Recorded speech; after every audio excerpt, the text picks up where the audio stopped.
We let's go back. Christmas school started because there were recreation extension workers teaching in the mountain mission schools and the high schools and junior colleges. We had a spring festival here in April or May, and the teachers would come to Christmas school to learn the dances that we'd be doing during the spring festival. So there were about probably 30 people attending around in the 30s there. I didn't get there that early but I was dancing at one of the mission schools, and our leader came to Christmas school. So when I came to college in 1943, we still had these spring festivals, and then in 1948, I know we jumped up to about almost 50 people at Christmas school, and that's getting pretty good, because you had people who were interested in doing recreation out in the communities, and we don't do as much of that now. We come and dance and go, and that's it. But most of the people that would come to learn dances that we could use, and we had a pretty good list of dances.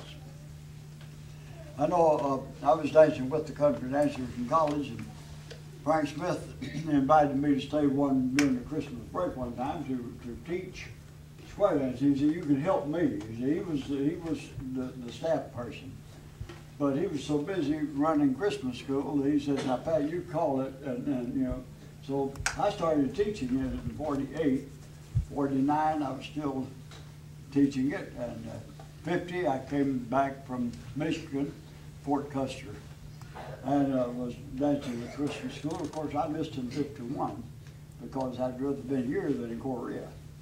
But came back in 52, then I started teaching on the staff regularly.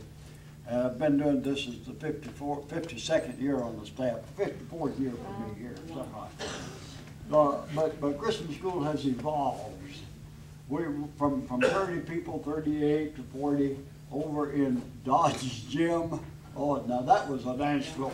It would really go up and down. The Woods Penniman, like that. That was the women's gym. And we would have classes. You don't appreciate this building unless you have had a class here and over there and over here in this building, that building, up here, down here, and you didn't know where the buildings were. But all over the campus we would have classes. But when we got into this building, and you could have all of the classes in one place. The Christmas school has evolved with Frank Smith, and then Ethel Capps, and John Ramsey, and Joe Tarter. Barbara Harding filled in a year, and it's been a long time. But look at how many of you are here for the first time? Okay, thank you.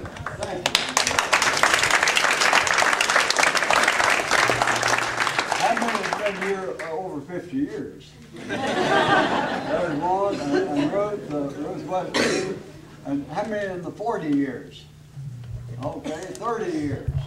In the 30s. In the 20s. This is embarrassing. In the 10s. Well, you can see why, thank you. You see why you want to come back. Because it's such a joyous occasion. But Christmas school means a great deal, and we need to be aware of the fact that as we learn these dances, we go back into our communities and work. Somewhere along the line, you're going to have to tell your principal, if you're a school teacher, your principal and superintendent and your site-based committee, that this is a valuable workshop, that you can use this material. It can be done. So don't be afraid to tell them it's good. I have run into people that have been to Christmas school that are doing artist in residence programs. It's just wonderful.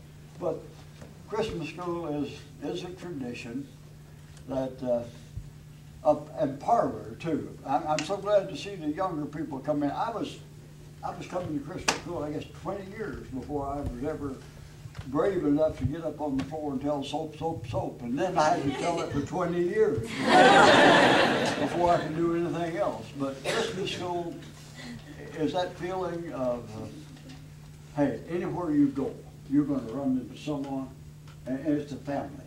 Just treat it like that. Thank you.